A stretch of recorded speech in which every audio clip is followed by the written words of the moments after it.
Muy buenas noches a todos los presentes y muy buenas noches a los que van a ver después este directo, que se va a tratar de un tema bastante peculiar, un tema que se ha transformado en un mito y algunas veces la gente se lo compra como verdades absolutas, que es con respecto a que el general Pinochet fue el que implantó las drogas en las poblaciones. Yo creo que ustedes han escuchado muchas veces eso, literalmente para la gente que conoce del tema es meramente una mentira de la izquierda. Pero, pero la cuestión es todo falsedades. Y eso lo implantan en los colegios, porque se los digo yo, a mí me enseñaron eso. A mí también me lo enseñaron en las universidades que el general Pinochet, junto con la DINA, literalmente fue un órgano de narcotráfico. Aunque irónicamente fue que el general Pinochet fue el que erradicó el narcotráfico acá en Chile en el periodo de Allende. Pero todo eso lo vamos a ver hoy en día, obviamente un poco más acotado que de lo costumbre en los directos, porque es un tema bastante peculiar con don Hermógenes Pérez de Arce. Adelante, don Hermógenes. Distinguido profesor, muchas gracias por recibirme en su programa y a su disposición para cualquier consulta, porque el tema que usted ha mencionado, la verdad es que yo no lo conocía. Y eso que me he dedicado a estudiar la historia del gobierno militar. Y he revisado los 100 principales libros que se han escrito al respecto para escribir mi propia historia. He revisado la prensa. Bueno, yo viví todo ese periodo. Viví dentro de la prensa, se puede decir. Y nunca había oído esa versión. Nunca la oí durante el periodo del gobierno militar y tampoco después. Ahora, usted me ha puesto de actualidad, usted me dice que esto es una versión que hasta se enseña en los colegios. Bueno, yo lo encuentro insólito, porque la verdad es que lo único que de que yo supe fue que en los primeros meses del gobierno militar había un requerimiento de Estados Unidos de traficantes de drogas en Chile, al cual no se había accedido por parte del gobierno de la Unidad Popular. Y era una petición pendiente del gobierno norteamericano entonces, de que se le entregaran conocidos traficantes que había en Chile. Y el gobierno militar, con las facultades extraordinarias que tuvo en sus primeros tiempos, en que se podía detener personas, dado el estado de emergencia y de guerra interna que se había declarado, y procedieron, esto era lo que era Vox Populi en esos primeros meses del gobierno militar, procedieron a tomar preso a todos los grandes traficantes que había solicitado Estados Unidos extraditar y que no se le habían entregado, y simplemente los embarcaron en uno o más vuelos a Estados Unidos, donde ya tenían acciones iniciadas en contra de cada uno de ellos, porque estaban nominativamente precisados quiénes eran. Y el gobierno militar los entregó y no hubo ninguna protesta basada en derechos humanos ni nada de eso, porque eran gente que no tenía filiación política, sino que estaban dedicados a un negocio ilícito. Y como traficaban desde Chile a Estados Unidos, por eso habían generado allá las peticiones de detención acá. Y el gobierno militar los entregó a todos. Y recuerdo que en esos primeros tiempos se comentaba que el gobierno en esa materia no había tenido ningún problema ni había sufrido ninguna crítica por entregar a todos estos sujetos, cuyo número eran, yo creo que centenares o algo así. Y después de eso nunca se mencionó que hubiera un problema mayor de drogas en las poblaciones ni en Santiago. Y todo lo contrario, bueno, siempre ha existido este eh, comercio de estupefacientes, lo hay en todas partes del mundo.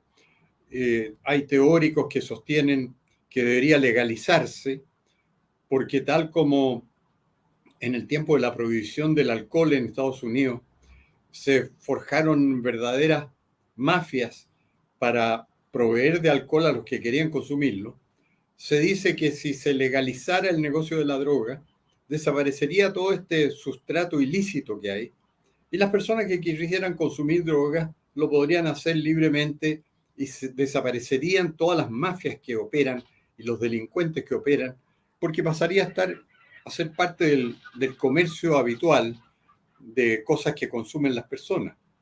Pero eso tiene el inconveniente de que la droga es muy adictiva y además provoca un daño irrecuperable en las personas. Entonces, liberar la droga tiene consecuencias terribles, puede tener consecuencias terribles para las familias, porque generalmente hay personas que no saben que son dependientes porque no han consumido nunca, y si empezaran a consumir normalmente se tornarían dependientes de la droga. Y eso puede llevar hasta la pérdida de la vida. En definitiva, si una persona no es separada de la droga y no es sometida a un tratamiento, corre riesgo su vida. Y de hecho muchas personas pierden la vida por ese motivo. Entonces esa era una razón como para no legalizar la droga, pero yo recuerdo que había partidarios del gobierno militar que eran de esa tendencia, de decir, ¿por qué no se libera este tema y se saca del nivel de la delincuencia para dejarlo entregado al comercio común y corriente? Pero eso no prosperó por las razones que acabo de dar. Pero nunca había oído que hubiera habido alguna situación, conducta o política de introducir droga en distintos sectores de la capital o de regiones o provincias como eran en ese tiempo antes de la regionalización. Nunca se dijo eso.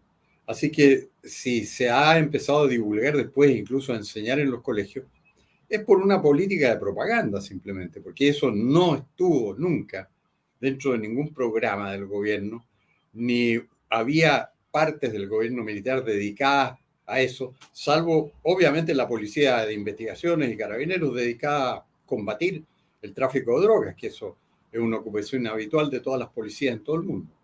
Así que por eso me extraña mucho que se haya divulgado tanto esa especie, que me parece a mí que es nada más que una consecuencia de una política adoptada por la Unión Soviética que consistió en demonizar a Pinochet en todo el mundo a través del KGB. Y eso lo han confesado agentes detrás de la cortina de hierro, como se llamaba la cortina de los países comunistas, antes de caer. Hay un agente polaco que ya en el año 74 desertó y contó todas esas cosas, incluso contó anécdotas, porque una de las cosas que a él le habían enseñado era que tenía que decir que en Chile los presos eran puestos en jaulas en que había cóndores adentro de las jaulas. Y entonces los cóndores les daban muerte con sus picotazos y ataques. Y en el caso de las mujeres decían que les ponían ratones en la vagina a las mujeres. Y esto me llamó mucho la atención porque lo leí en un libro escrito en los 70 por un autor español que se llamaba Álvaro Pineda de Castro y editado en Madrid, donde relataba esto, que el desertor polaco había dicho que él tenía órdenes de repetir esas cosas.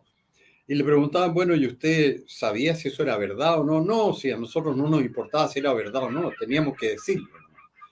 Y entonces me encontré con personas que me dijeron hace pocos años, después ya de 2010, me dijeron, pero es que los militares hasta les ponían ratones en la vagina a las mujeres.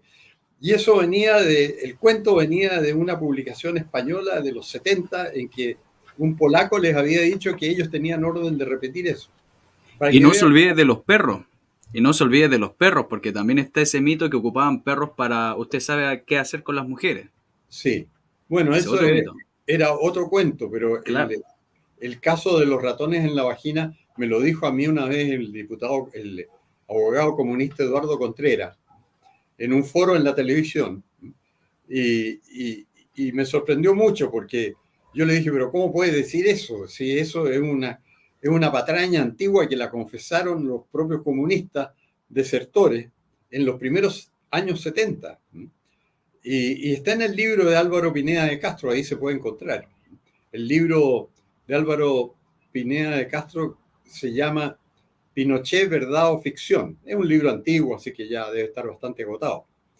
Pero como yo tuve que leer todas esas cosas para escribir la historia, me llamó la atención que apareciera esto ya en comienzo de los 70 y que lo apareciera diciendo un polaco, ¿no?, que había desertado. Así que yo creo que todo este tema de la droga también ha sido una cosa plantada por la propaganda. Ahora a mí lo que más me admira es que la propaganda la repite gente partidaria del gobierno militar como concediéndola. Partidarios del gobierno militar dicen, bueno, el propio candidato que de derecha en la última elección decía, no, si yo no estoy de acuerdo con las violaciones a los derechos humanos del gobierno militar. Y yo siempre he sostenido que el gobierno militar hizo lo posible por no violar los derechos humanos. No fue Y sistemático. no solo no fue sistemático, sino que había una política de evitar eso porque le creaba muchos problemas al gobierno, muchas acusaciones. Y entonces, y no era necesario tampoco, porque ellos tenían toda la información. Yo he hablado muy largamente con personas muy envueltas en todo esto. Por ejemplo, una persona que ha sido víctima de una persecución muy injusta y que está condenado a 1000 años en este momento, sin ni una sola prueba, se llama Miguel Krasnov Marchenko, que era un brigadier del ejército, que Claro. tuvo que retirarse debido a todas las acusaciones injustas que se le hacían. Y entonces, él me ha contado cómo han ido fabricando todas estas cosas. Y él, la misión de él era analista de información. O sea, él lo que tenía que hacer, estuvo 2 años en la DINA como teniente, y en ese tiempo me dice, yo nunca torturé a una persona, ni nunca en mi presencia se le hizo nada a alguna persona, en mi función de analista de información de la DINA, y yo todos los días estaba interrogando gente y les ponía mis credenciales en el escritorio, le decía, yo me llamo Teniente Miguel Krasnov y quiero tener una conversación con usted porque estoy analizando información. Y dice que le daban la información. Bueno, y sin necesidad de ningún apremio ilegítimo ni nada.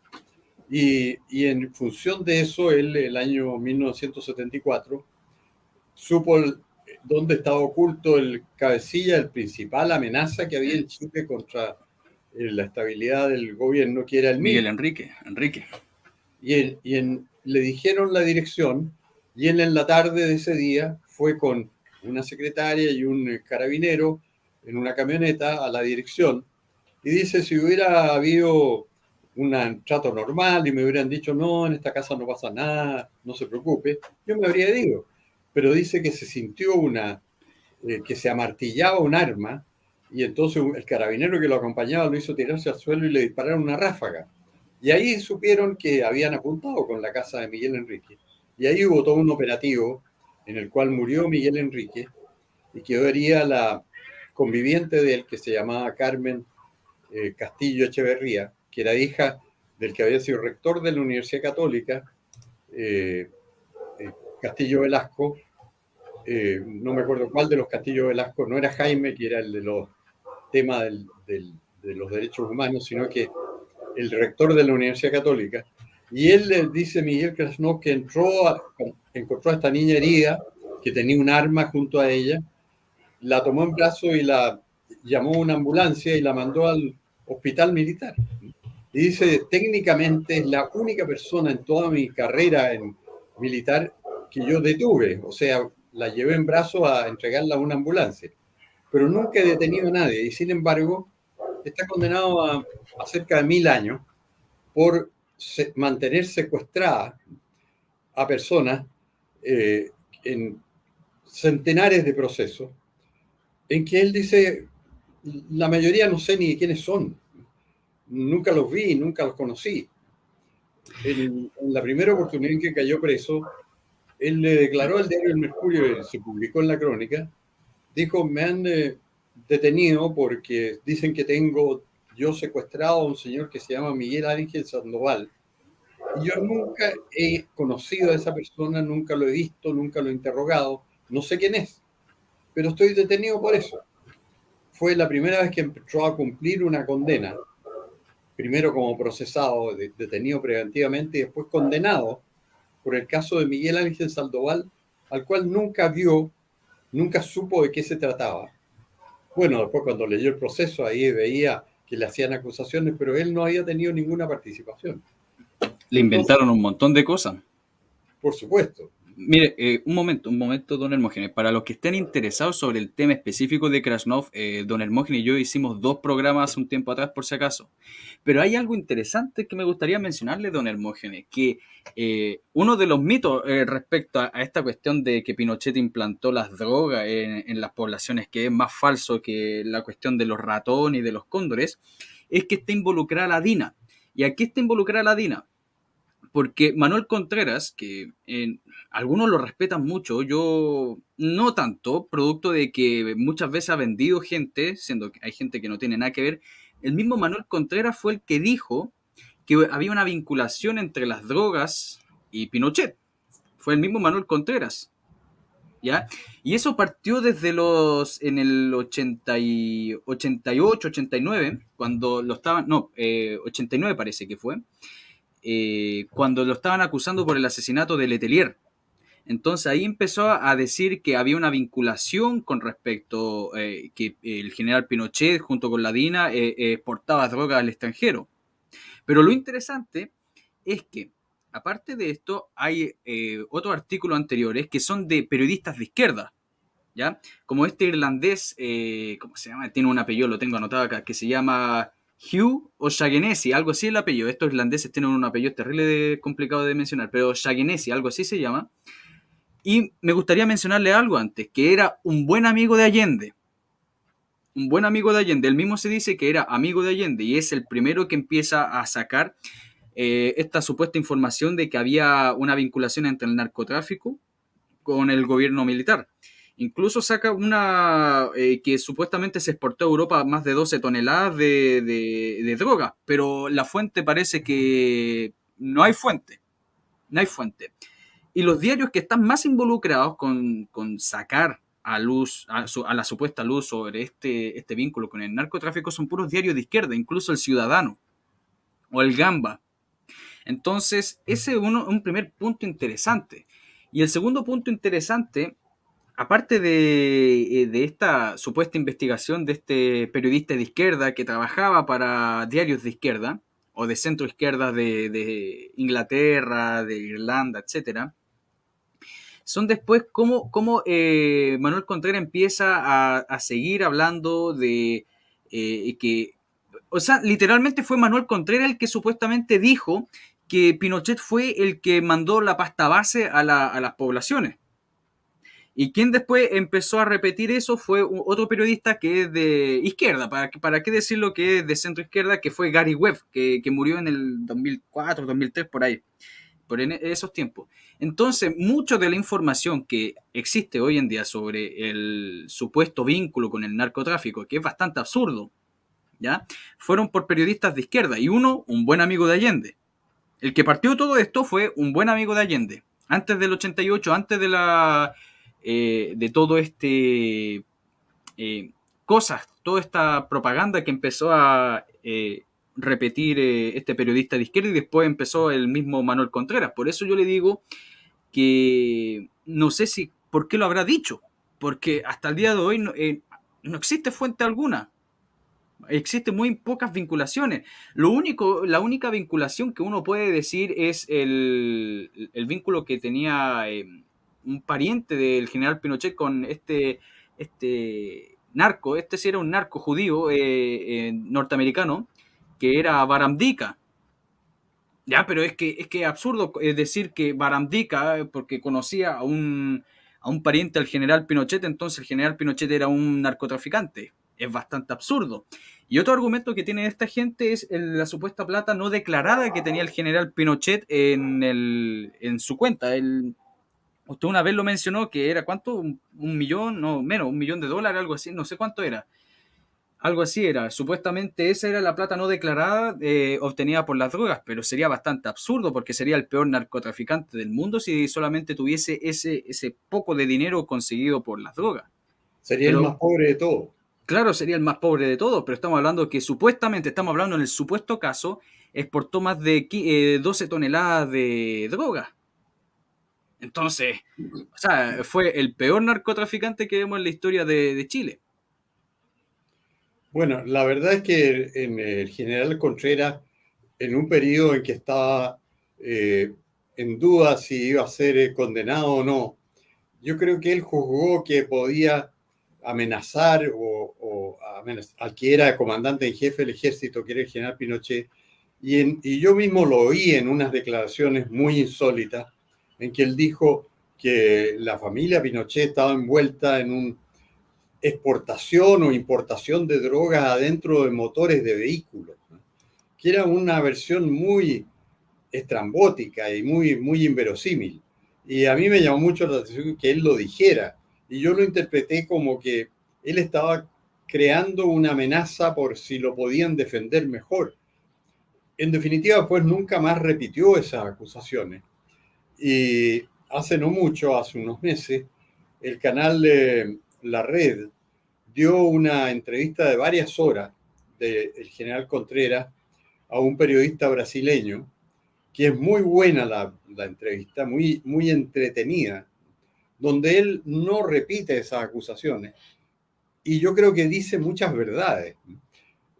Por ejemplo, ahí afirma que me habría gustado poder estar para contrainterrogarlo. Él afirma que a él le consta y que puede probar que Michael Townley era agente de la CIA. Nunca se ha podido probar que Townley era agente de la CIA. Sí, que trató de entrar a la CIA y que usaba métodos que eran propios de elementos de la CIA. Y probablemente que la CIA conocía cada uno de sus pasos. O sea, la responsabilidad, por ejemplo, de Townley en el asesinato del general Prats y su señora está probada. Él llegó a Buenos Aires, él puso la bomba, pero eso no lo sabía nadie en el gobierno militar. En el gobierno militar no sabían que existía Townley.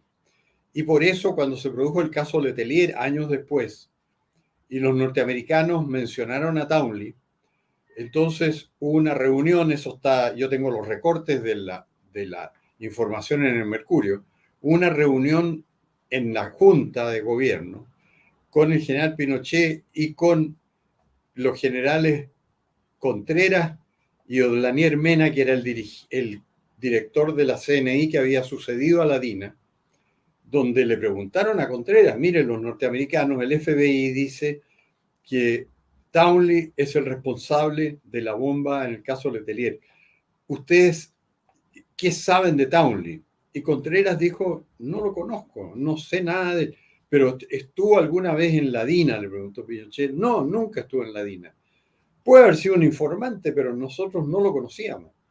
Y entonces Pinochet le dijo, bueno, pero es que esto es muy grave. Nosotros tenemos que entregar a este personaje y si está vinculado con la inteligencia chilena, es muy grave entregar a una persona. No, si no lo conocemos, le dijo Contreras.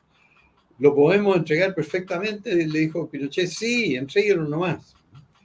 Y eso era bastante absurdo porque jurídicamente no deberían haber entregado a Townley porque Townley tenía una orden de detención del juzgado del crimen de Concepción que venía del gobierno de la Unidad Popular, porque este Townley era hijo del presidente o director general de la Ford en Chile, la Ford Motor Company, que muchos han dicho que en realidad era el número uno de la CIA en Chile, pero eso no está probado tampoco.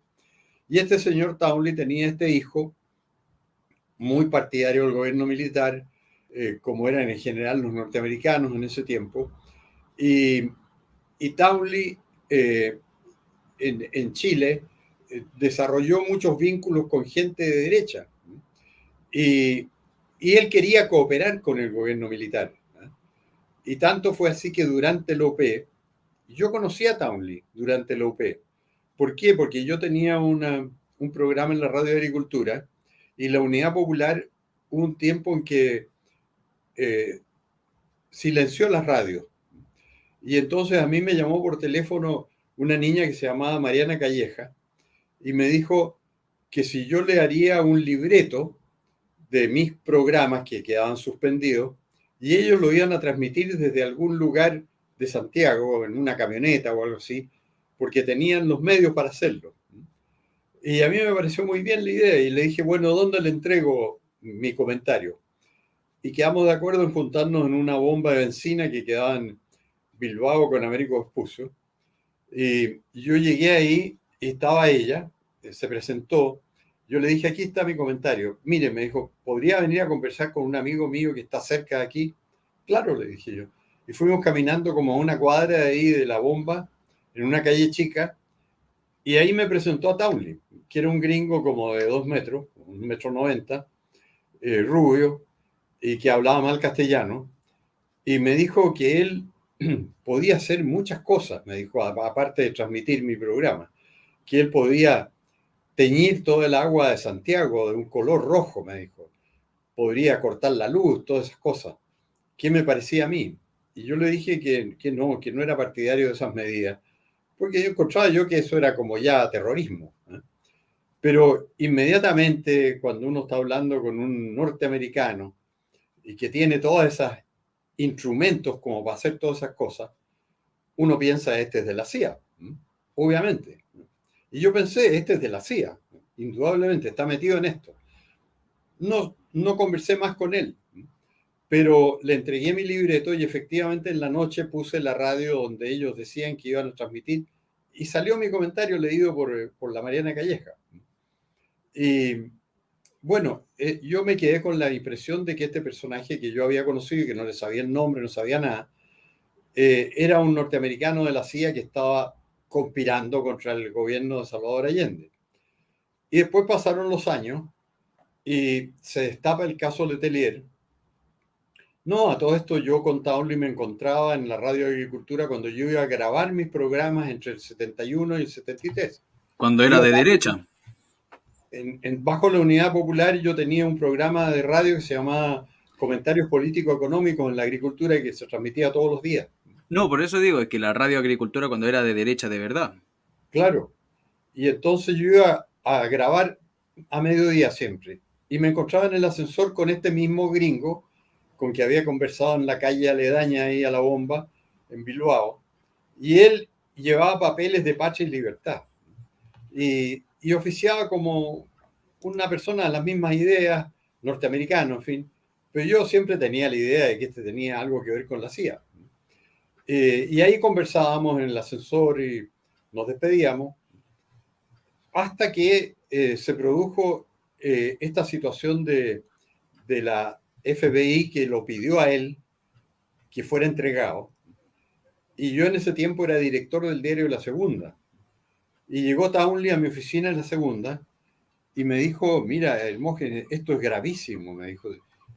Usted, el gobierno chileno, no me puede entregar a mí a Estados Unidos, porque es gravísimo para el gobierno chileno. No, ustedes no me pueden entregar.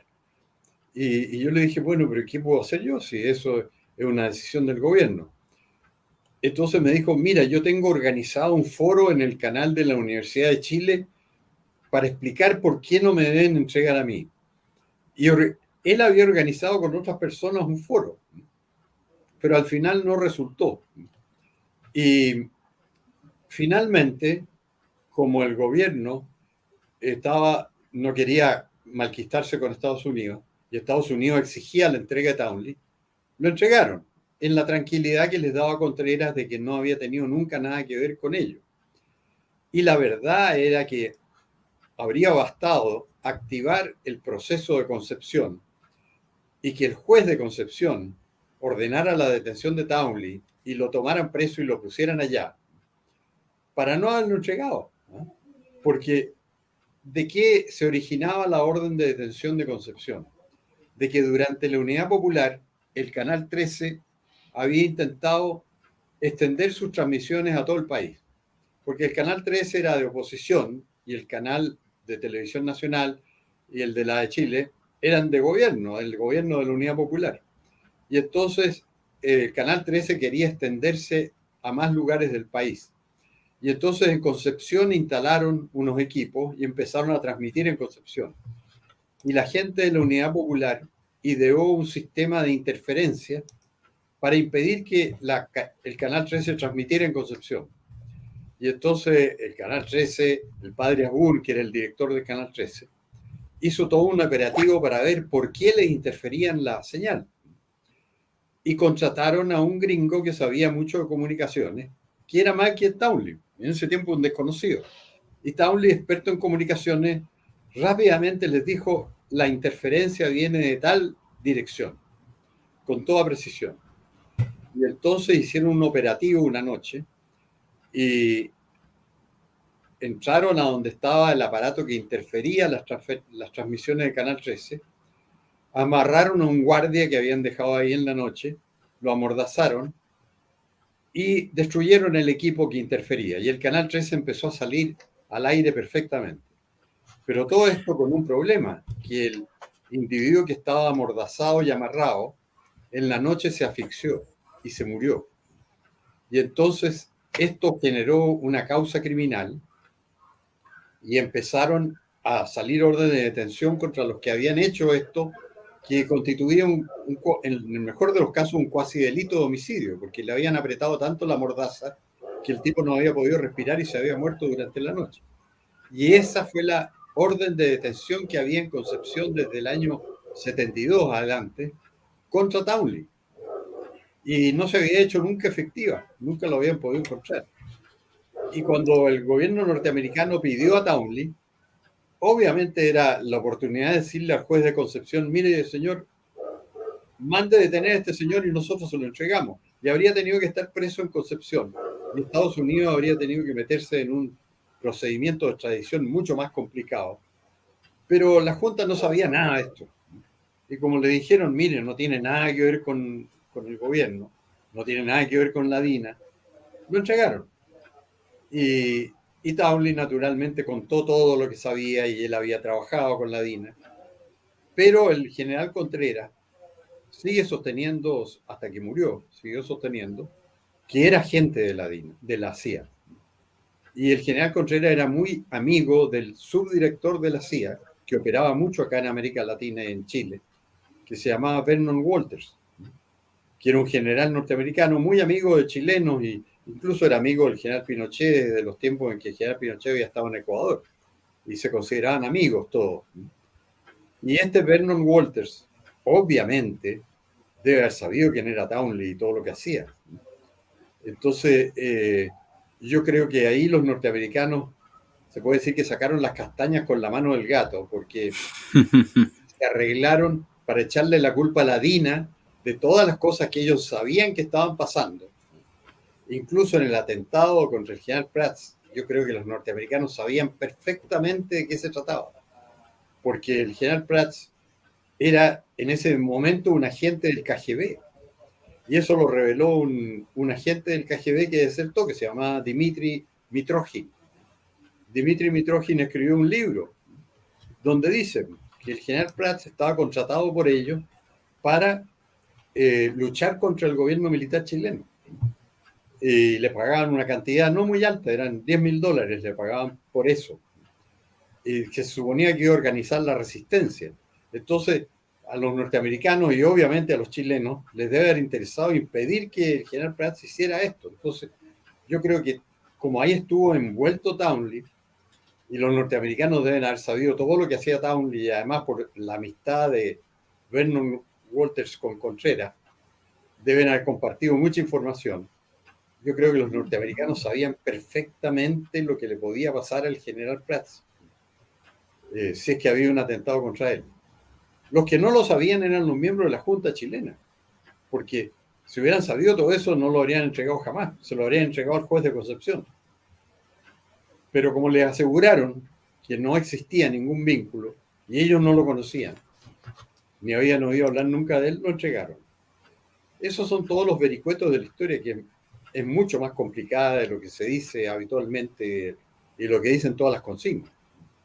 Pero por supuesto, pero es que todas estas cuestiones son mitos que pasan a ser propaganda, y esa propaganda la gente común, la gente que no estudia, la gente que se compra el panfleto, la gente que está por Twitter y alguien publica una frase y entonces se la compran. Mucha gente de derecha yo creo que se compran esta frase, que supuestamente el general estuvo involucrado con cuestiones de droga, pero insisto, muchos de los que hicieron esta investigación, el primero que hizo esta investigación, el irlandés, era amigo de Allende. Entonces ya podemos ver que hay conflictos de intereses por ahí y por allá. Pero lo que a mí me parece raro que yo pienso que más bien que sea cierto, porque supuestamente lo que decía el general Contreras es que cuando se implantó la pasta base era como una medida eugenésica, pero lo que tengo yo entendido es que la principal droga que existía en esos tiempos, en los años 80, en los años 90, y ustedes que vivieron en esa época, era más bien esta cuestión, el neopren, más que la cocaína y la pasta base. La cocaína y la pasta base ya llega con fuerza en los gobiernos de la Concertación. Bueno, la verdad es que yo del tema de drogas no sé casi nada, ¿no? Pero Cono- sí, lo que sí sé es que no era tema no, no era en tema. esos años. Es que Nunca nadie hablaba de eso. no, por Obviamente supuesto. todos sabíamos que que la juventud consumía neopren y se decía que en las Exacto. poblaciones había cundido esto y había mucha alarma y se procuraba, siempre había cartas en el diario que denunciaban esto diciendo que el gobierno debía preocuparse, pero nunca más allá de eso. Así que no Claro. era un tema político. No, es que lo interesante es cuando yo publiqué que iba a hacer este directo con ustedes, la gente, mucha gente que me ve, gente mayor, ¿ya? Y entonces esa gente me decía que este tema no lo conocía. No, pues si no era No conocida. era tema, ¿no? Es que absurdo, es que fíjense algo, uno de los hechos más trascendentes del gobierno militar fue erradicar todo el narcotráfico. Obviamente por ahí había microtráfico en lugares, principalmente en lugares donde, no sé, pues, habían bares, clubes, etcétera. Eso siempre va a haber, pero era muy pequeño. Pero el general Pinochet, entre el 73 principalmente hasta el 76, 77, fue el periodo donde más se erradicó este vínculo con las drogas. E incluso yo podría decir, que yo también he leído por otro lado en otras fuentes, que los que estaban más metidos con las drogas era la izquierda, los terroristas. Bueno, en Y, eso no, tampoco había ninguna cosa de mucha actualidad. Lo que sí, en ese tiempo la prensa se ocupaba mucho de los traficantes más importantes. Por ejemplo, había un Cabro Carrera. El Cabro Carrera, que venía de antes del gobierno militar, era ujú. sabido que era un traficante de drogas y que entraba y salía a la cárcel y que siempre tenía muy buenas defensas judiciales y en la prensa se reían un poco de eso, de que el cabro Carrera caía preso, pero ligerito, tenía unas buenas defensas judiciales y quedaba en libertad provisional y volvía a caer y volvía a salir. Y había otro que se hizo muy famoso, que ya se me olvidó el nombre, que tenía una discoteca en, por ahí cerca de Irarrázaval o con Vicuña Maquena, y donde se decía que se consumía mucha droga y que iban hombres y mujeres elegantes a consumir droga. Y se decía que esta discoteca o boat, como se llamaba en ese tiempo también, era un lugar de consumo de drogas de gente elegante, ¿eh? Y finalmente, bueno, cayó preso también el principal jefe y se murió prematuramente. Se me olvidó el nombre en este momento. Pero eran cosas que del ámbito policial. No tenía nada que ver el gobierno con eso. Obviamente, ahí entre los que iban a drogarse había gente de gobierno y de oposición. Si la droga no reconoce colores políticos, es lo mismo que decir los Exacto. alcohólicos son tanto de gobierno como de oposición.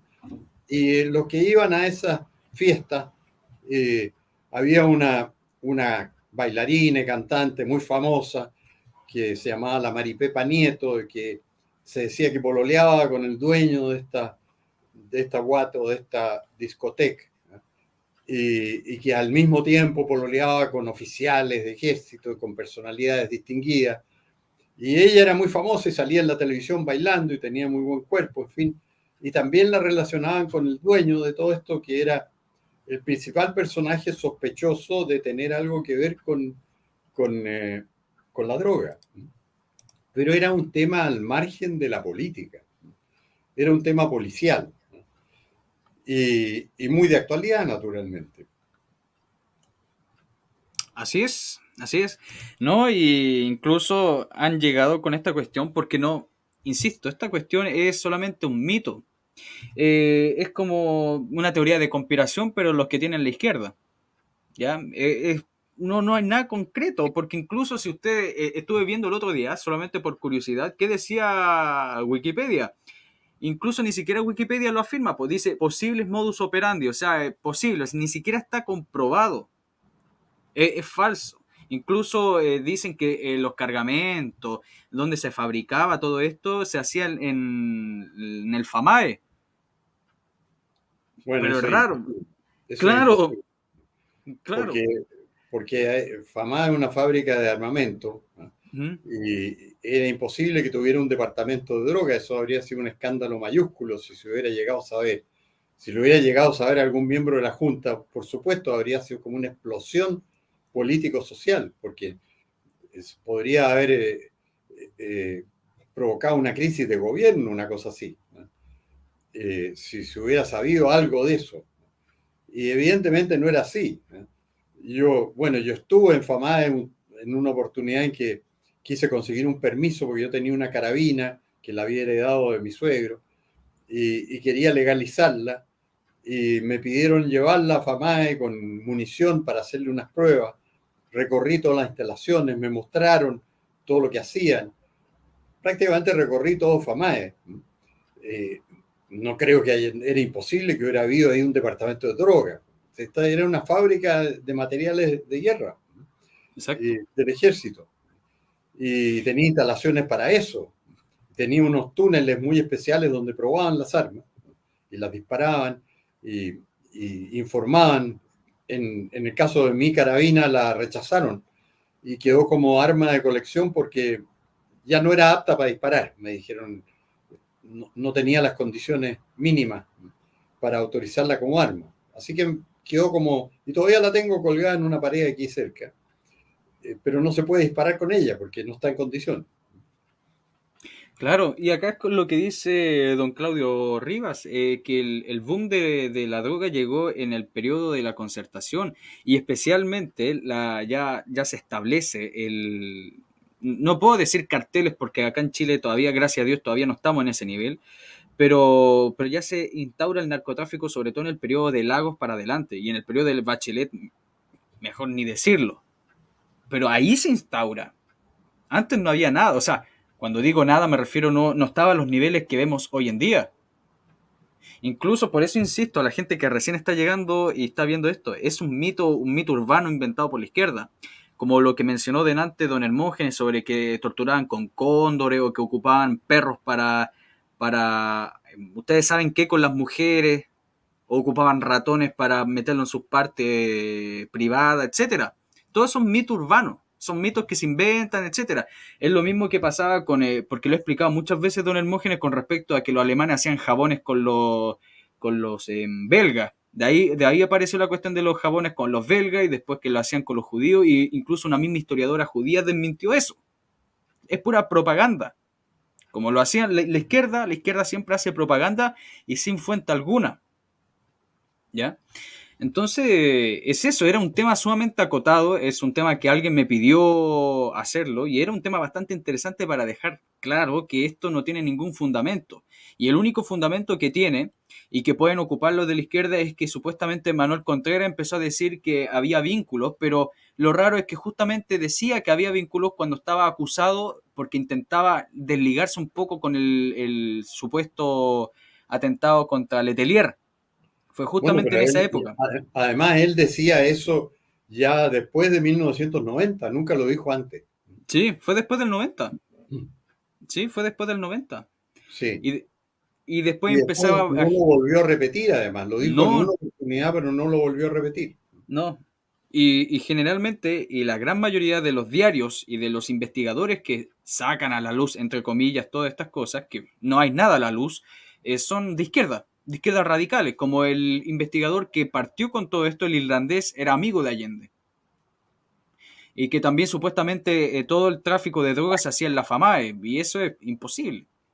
Eso es imposible. Es imposible. Imposible, Bueno, es que en todo esto hay mucha leyenda. Es muy claro. interesante hablar, ahora no pueden hacerlo porque están presos, pero con los militares que están en Punta Peuco, ellos cuentan la verdad de lo que vivieron y prueban eh, de manera convincente que, por ejemplo, conversando con Miguel Krasnov, él dice, es imposible que en Villa Grimaldi hayan sucedido las cosas que dicen que sucedían, porque él describe físicamente el lugar. Él iba para allá todos los días.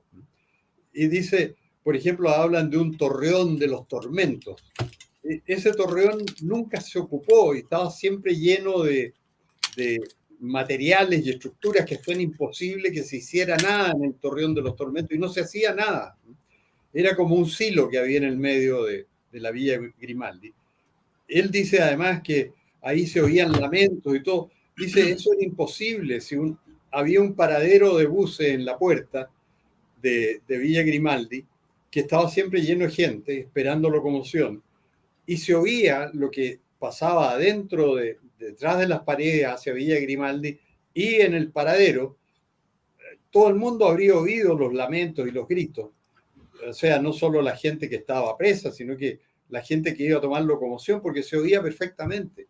Llegaban todos los días, esto me lo contaba Miguel Krasnov, llegaban todos los días con la leche para las personas que estaban detenidas y para las personas que estaban trabajando ahí de la rama de las Fuerzas Armadas, de la DINA, unas monjitas con tarros de leche que ellas sacaban de sus vacas que estaban al frente de Villa Grimaldi, y entraban las monjitas con una carreta llena de tarros de leche y los entregaban en distintas partes de Villa Grimaldi. Era imposible pensar que fuera un lugar de tormentos, gritos y crueldades, cuando todos los días a mediodía entraban las monjitas por todo el recinto entregando la leche que les compraba la DINA para todas las personas que estaban ahí o detenidos o trabajando ahí.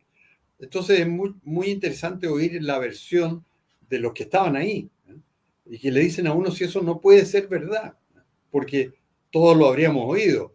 Y Miguel Krasnov me decía, si yo hubiera oído una cosa así, evidentemente habría tomado medidas, pero no Es es verdad. como, es como dicen, yo he escuchado a algunos tipos diciendo que Pisagua era como un gulag, estaban al nivel de un gulag. Bueno, lo que pasa es que Pisagua es un lugar tradicional de relegación de personas en Chile, y que se empezó a emplear masivamente cuando González Videla en el año Ujú, 48 consiguió que se aprobara la Ley de Defensa de la Democracia, y metieron presos a muchos comunistas y eran relegados en Pisagua. ujú. Eran centenares, si es que no miles.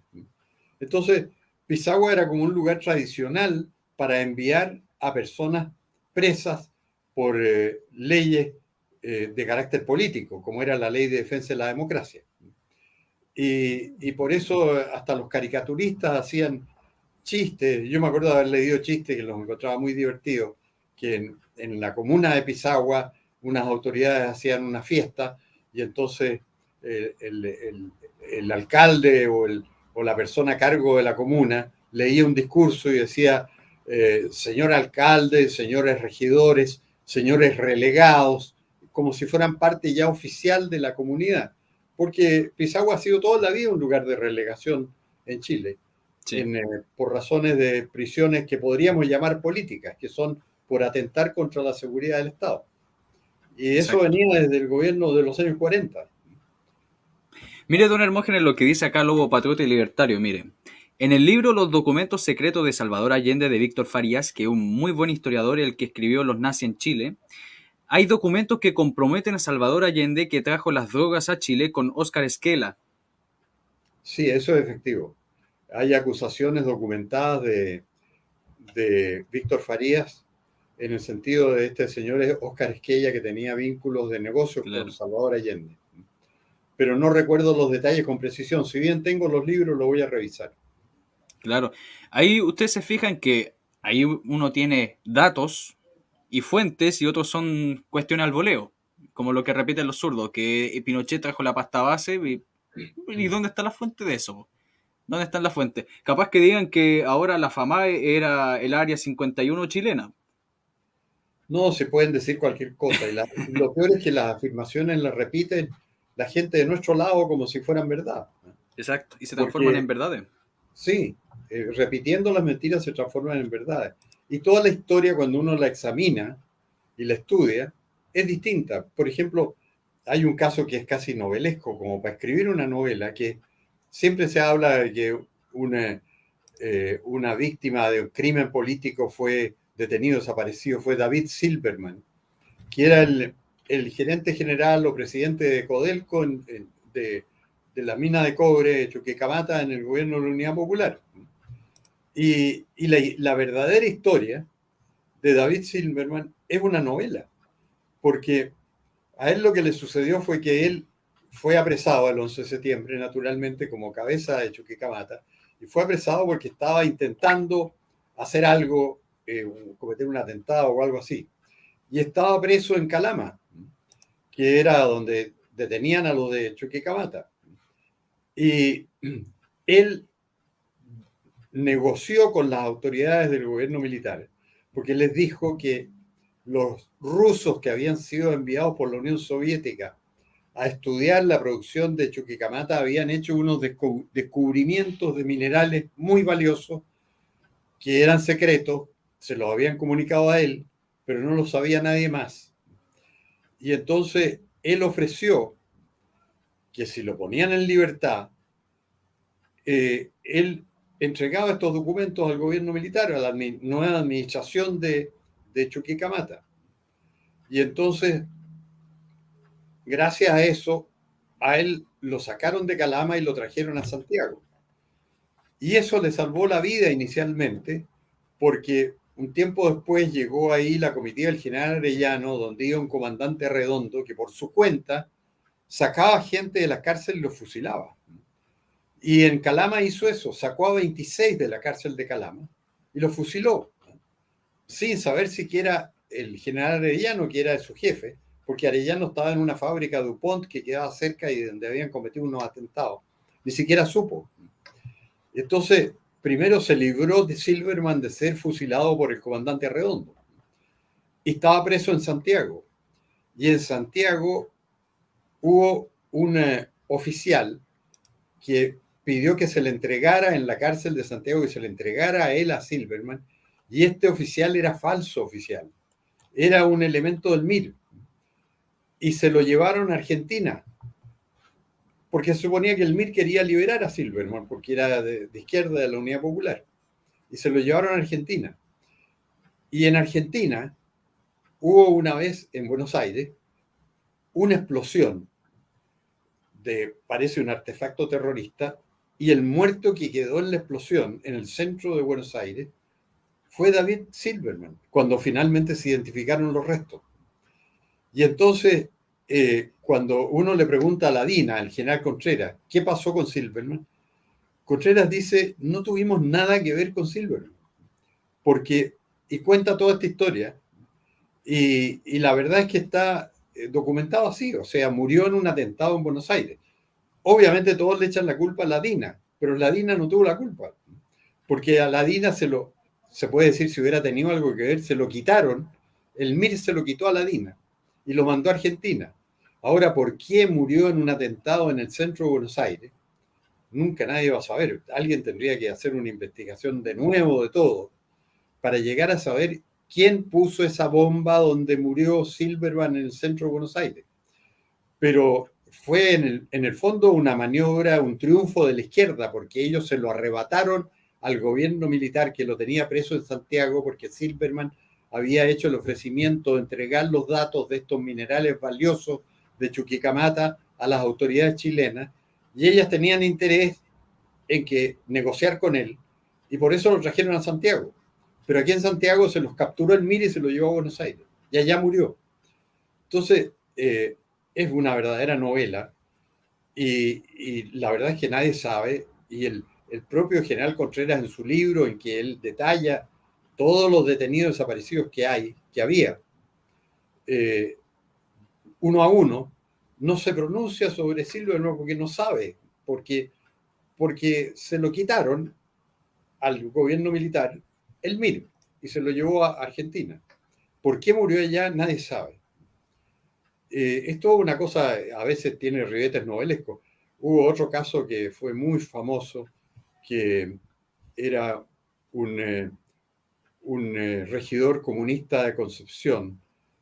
¿Cómo se llamaba el apellido? Que el hijo murió atropellado después de ser capturado por la DINA en Santiago.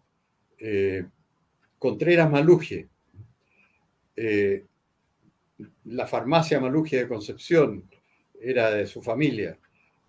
Contreras Maluje, todos dicen que lo asesinó la DINA, fue apresado en Santiago, y el único dato que hay es el que de la patente del auto que lo apresó. Y la patente del auto era el auto del director de inteligencia de la Fuerza Aérea. Y el director de inteligencia de la Fuerza Aérea probó que ese auto ese día no había salido de su casa. Y nunca más se supo de Contreras Maluje. Y nadie sabe. Y bueno, el auto, la patente que dieron constancia a los carabineros que llegaron al lugar donde, porque este había sido atropellado aparentemente por una micro, en que atravesó la calle gritando que la DINA lo quería tomar preso. Lo atropelló la micro y llegó todo el mundo ahí, llegaron los carabineros y dejaron constancia de la patente del auto donde estaban los que lo querían tomar preso. Pero la patente del auto era de un oficial de la Fuerza Aérea que decía que el auto no se había movido de su casa. Y hasta hoy no se sabe la verdad. Porque todas estas cosas están compenetradas de toda clase de intereses, de datos que son falsos, de cuentos o de errores muchas veces. El Es como caso lo que Contreras, es, hasta hoy le echan la culpa al gobierno militar, naturalmente, pero la verdad es que ni siquiera el gobierno militar en ese tiempo, como salió mucho en los diarios, porque aquí dicen que no había libertad de prensa, pero la verdad es que todo esto salía en todos los diarios. Y todos los días en los diarios decían qué fue de Contreras Maluje. Y entonces obligaban al ministro del Interior a hacer declaraciones. Vamos a encontrar qué ha sido el paradero de Contreras Maluje. Hasta un día Pinochet, el presidente de la Junta, tuvo que decir en público, sí, nosotros no vamos a aclarar esto, vamos a decir definitivamente qué pasó con esta persona, porque no puede ser lo que está sucediendo. Y no pudo decir nada, porque nadie sabe qué pasó. Y los datos que hay son esos que digo yo recién. Y es un misterio. es Pero como lo que bueno, dice, disculpe don Hermógenes, es como lo que dice acá Elías Gabriel. El problema es que la izquierda es experta en publicidad y marketing. claro, ellos han tenido un gran triunfo publicitario. Eso no cabe duda. O sea, ellos han triunfado en esa batalla. En la Exacto, posguerra publicitaria la ganaron por nocaut. Pero exacto. la verdad, es muy difícil de precisar. El tema de los detenidos desaparecidos a mí me ha interesado mucho porque yo recibía todos los libros como director del diario La Segunda en esos años de personas que iban desapareciendo y me los mandaban de la Vicaría de la Solidaridad y decían, estas personas no se sabe el paradero. Y eran en todos los libros de la Vicaría hasta que terminó el gobierno militar, eran 470. Tengo los libros, ¿eh?, en mi estante, son como 7 tomos, 470 personas. Después dice que se agregaron unas más y llegaban a 600. Hubo una escritora francesa que se llamaba Suzanne Lanvin, que escribió un libro a favor del gobierno militar chileno que se llamaba Chile, el crimen de resistir. Y entonces ella era muy interesada en esto y era muy derechista y encontraba que era muy injusta toda la propaganda contra el gobierno militar. Y un día leyó que la señora del presidente Carter de Estados Unidos, a fines de los 70, decía que en Chile había 15.000 desaparecidos.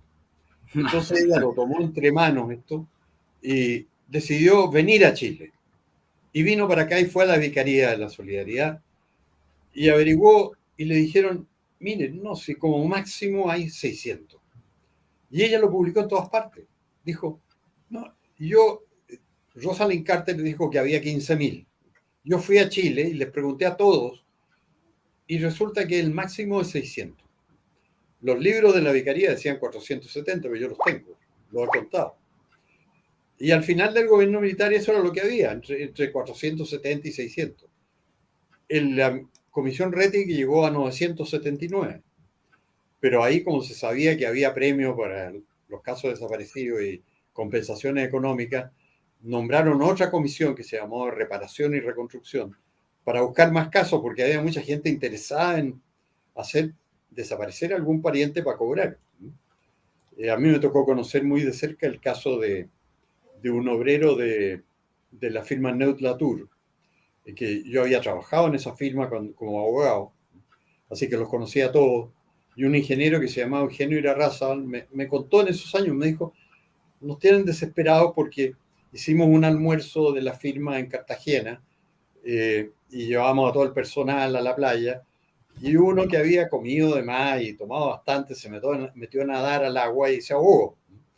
Y han pasado los años y ahora la familia insiste en que era de izquierda y que lo hicieron desaparecer la fuerza de seguridad. Y no, pues la verdad dijo que era un almuerzo y se metió al agua y se ahogó porque le dio un calambre o algo así. Claro. Pero nos insisten a nosotros que tenemos que dar un certificado de que el hombre era izquierda y que probablemente alguien atentó contra él, porque querían meterlo también en este círculo de los que cobraban plata.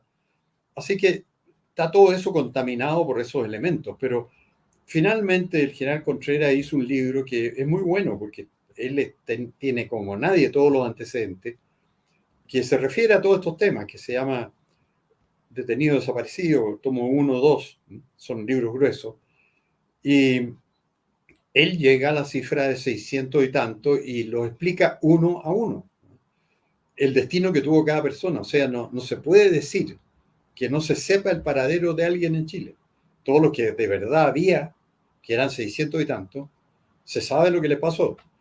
Y el general Contreras dice, muerto en combate y arrojado al mar desde un helicóptero en tal parte, porque dice palmariamente todo lo que pasó a cada uno. Me mandó un ejemplar a mí del borrador de su libro, en que estaban los 600 casos, 600 y tantos, detallados, y de ahí me añadía que le había mandado a todos los jueces que estaban investigando estos casos copia de todo lo mismo, diciendo qué había sido de cada caso, para que los jueces no pudieran decir que no sabían. Y bueno, yo todavía conservo la carta que él me mandó y el detalle. Y por eso yo sostengo que en este momento no hay detenidos desaparecidos, porque el número de los que faltan por identificar es menor que todos los restos que hay en el cementerio general y que no han sido identificados. Yo no sé por qué no lo han identificado cuando es una cosa que no debería costar mucho.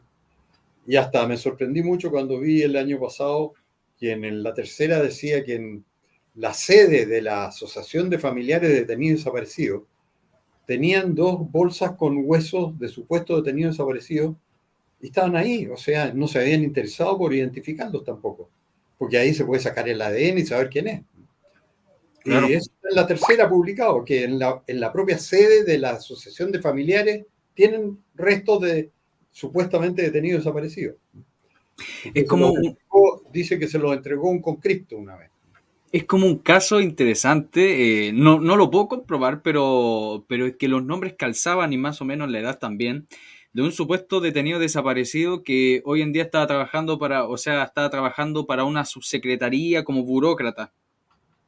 Bueno, han reaparecido como Claro, 6, pero claro. ese caso no sabía. De otro Sí, que se ha repetido mucho, uno que se fue a Perú y que había un condenado, dice, por la desaparición de él y resulta que el tipo está vivo y en Perú, que se había ido a través de la Iglesia Católica al Perú, pero nunca se pudo comprobar. Yo busqué la causa en el archivo del Poder Judicial eh, por internet y no figura. No pude comprobar que se hubiera comprobado en tribunales eso. claro. Acá Pero nadie dice se ha Claudio. interesado, nadie se ha interesado. Aquí forman comisiones investigadoras para todo, pero para esto ninguna. ¿Por qué No, no para forman nada, una ¿no? comisión investigadora en Pero la Cámara? es que les beneficia a ellos. ¿Para qué van a investigar algo que todavía les siguen sacando un montón de dinero? Por supuesto, ese es el Claro, pues. tema. Acá dice Claudio Rivas, no creen en los milagros, están reviviendo los detenidos desaparecidos. Bueno, si han reaparecido 6 oficialmente. Eso salió en los diarios. 6 han reaparecido. Tenemos Pero hay poca otros fe. en que se dice, pero no se ha documentado. Pero yo digo, si quieren saber de quién son los restos que están en el cementerio general, que son centenares, en el Instituto Médico Legal y en la propia sede de la Asociación de Familiares de Detenidos Desaparecidos, deberían examinar el ADN. Ahí sabrían la identidad de las personas. Claro, claro. Entonces, para concluir, porque este directo iba a ser bastante corto con respecto a era un tema bastante específico, que era la supuesta vinculación con el general Pinochet, con las drogas en las poblaciones, ese mito urbano que han repetido hasta el día de hoy y todavía lo siguen repitiendo, incluso está en las aulas. Así que no se sorprendan que a sus hijos, a sus nietos o a algún pequeño que conozcan, algún día vengan que supuestamente el general Pinochet era peor que Pablo Escobar. Pero yo pienso que el peor narcotraficante, porque no ganó nada con eso. No ganó con nada. Pero eso. Usted, don Hermógenes, tenía un blog, ¿cierto? Tengo un blog, Tiene se un llama blog. blog de Hermógenes, blogdehermógenes.blogspot.com. Ahí tienen, para que se pasen después a ver, porque tiene muy buen material. Ahí tiene también los libros para que puedan acceder a ellos, que son sumamente importantes para comprender el periodo de la historia contemporánea y sobre todo del gobierno militar, que está tan Bueno, ahí manipulado. se pueden comprar muy baratos, pero hay que bajarlos al computador. Claro, Pero son muy PDF. baratos. Sí, sí, para que aprovechen el blog de Hermógenes. Entonces, don Hermógenes, muchas gracias por aceptar este directo, le agradezco mucho. Y ya ve cómo la izquierda miente. Había un tema que usted no conocía muy a fondo, que era con respecto a esta cuestión. No, La porque no izquierda fue tema, nunca fue tema. nunca fue tema, pero ahora lo sacan como tema y lo repiten y lo repiten. Entonces, este directo, por favor, compártalo, sobre todo con la gente joven, para que ellas no se compren la cuestión de que el general Pinochet también era un narcotraficante. También han dicho que era peor que Stalin. Incluso lo comparan al nivel de Hitler. Mire, Entonces, pero hay no, una cosa muy clara. Aquí podrían haber iniciado toda clase de acciones contra él, sobre todo bajo los gobiernos de la Concertación. Y el único juicio que hubo, lo único que hubo, fue que lo desaforaron como senador claro, por, dicen, la causa, yo tengo la sentencia en mi computador, la causa fue de haber encubierto, dicen, los fusilamientos que hizo la comitiva o un miembro de la comitiva del general Arellano, encubierto. Y los jueces de minoría que estuvieron por rechazar esa sentencia, que eran los mejores jueces, porque era el presidente de la Corte Suprema, Hernán Álvarez, los ministros Ricardo Galvez, que era el más serio, los ministros que hubo uno que leyó todo el expediente, dicen, no hemos encontrado una sola línea de responsabilidad del general Pinochet en esos hechos. Y eso fue lo único que pudieron sacar. Ese proceso no terminó porque se declaró que no estaba en estado de salud para defenderse, lo cual era efectivo porque ya tenía 90 y tantos años. ujú, Pero nunca pudieron probar que hubiera cometido un delito siquiera. Entonces, cuando hablan de los crímenes de Pinochet, son todos casos como el caso Letelier, en que él no tenía idea de quién era el que lo había hecho, ni lo había conocido nunca, que era Townley, o el caso del atentado a Bernardo Leighton, en que también estaba Townley, y el caso del general Prats, en que también estaba Townley. Este personaje Townley, que nadie lo conocía en la Junta, y por eso lo entregaron, era el autor de todos los que se llaman los crímenes de Pinochet, y Pinochet ni lo conocía, y por eso lo entregó. la ironía. No, sí, es muy Pero, curiosa la historia. pero eso. Muchas gracias, don Hermógenes, por Muchas gracias a participar. usted. Y tenga una buena semana y esperemos que vuelva pronto para el canal para seguir hablando sobre estos mitos que se inventa la izquierda sobre el gobierno militar. Encantado y muchas gracias, profesor de historia, y muy agradecido a todos los que nos prestaron atención. Hasta luego. Hasta luego. Para mí fueron esos como Nacho. Ya, estimados. Dudas, consultas, preguntas, lo que sea. Háganlo ahora o callen para siempre, como dice. Adelante, hagan sus preguntas y consultas.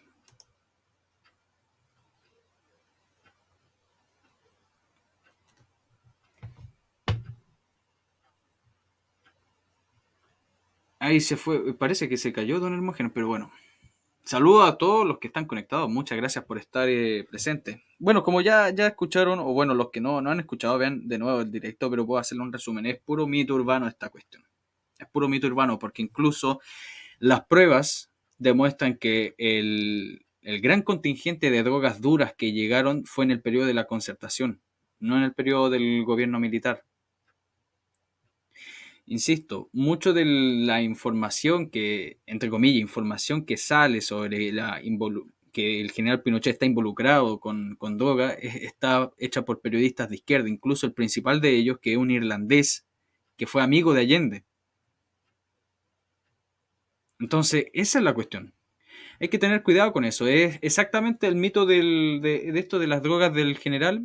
Son igual que el mito urbano de los perros con las mujeres, de los ratones, de los cóndores, de que ¿cómo se llama? Esta cuestión que en Pisagua era peor que un gulag. Son de esos mitos que repiten la izquierda y después la gente se lo compra. Muchas gracias, Michael22. ¿Por qué Pinochet repudiaba a la ONU? Porque yo pienso que el general Pinochet sabía que la ONU era comunista. Y yo afirmo eso. La ONU, tengo que buscar el libro. Los que participaron en el inicio de la ONU salen en una foto haciendo el puño levantado, el puño comunista. La ONU siempre ha sido de esa tendencia. Se disfrazan así como socioliberales, liberales, socialdemócratas en algunos casos, pero no, son comunistas, muchos de ellos. Insisto, yo vi esa foto donde salen ellos con el puño levantado. Y ustedes no pueden encontrar esa foto por internet, está justamente en ese libro. Así es, Don Hermógenes es una biblioteca viviente. Yo quería preguntar lo de se me movió lo de SEMA Chile. Voy a hacer un video hablando sobre lo de SEMA Chile más adelante porque hay mucha mitología acerca de eso. Pasa lo mismo, es el mismo caso que al general Pinochet para el lado de Doña Lucía, de que supuestamente se robó no sé cuántos millones, de que literalmente SEMA Chile quedó esquelética por tanto dinero que se robó la señora Lucía, pero eso también cae en la mitología. Eso. La ONU es marxista, como dice Paulina, exacto. La ONU y OMS. Sí, pues ustedes se fijan que los principales que están a cargo de la ONU y la OMS son de izquierda. El de la OMS es de izquierda, y del Partido Comunista, este tipo, el africano. ¿Cómo se llama? El Gutiérrez, ¿cómo se llama? El de Portugal, también es de izquierda, socialista. Bachelet, socialista. Todos los que están vinculados ahí son de izquierda. Por eso yo les digo, la ONU siempre ha sido de izquierda, siempre se ha disfrazado de demócrata y todo eso, pero no. Incluso la ONU fue y atacaba constantemente al gobierno militar. Toda Europa atacaba al gobierno militar, todos los países socialdemócratas atacaban al gobierno militar, sobre todo Suecia. Antonio Gutiérrez, dice Coltan. Oiga, estimado Coltan, usted algún día debería aceptar mi invitación para estar en el canal. Usted también es una biblioteca viviente. El caso de la cuenta RIX, sí, también, hablar de eso. Por eso yo les digo que supuestamente está todo relacionado. Si vieron el Roberto Vaquero, no opina. Oye, Capitán Frost, usted está muy prendado con Vaquero. No se haga comunista. Pero sí lo conozco. Dudas, consultas. Hoy día está a full haciendo video, editando, y estoy preparando para hacer pronto el video sobre la masacre de la Escuela Santa María. Cuidado con Rusia. Acuérdese de hacer una buena lista de qué. No sé, lista de qué, no sé. Profe, ¿haría un debate con el traidor de cripto? ¿Para qué? ¿Debate con qué? Cripto es un liber progre. Un liber progre, más que eso, no. No me meto con ese tipo de gente.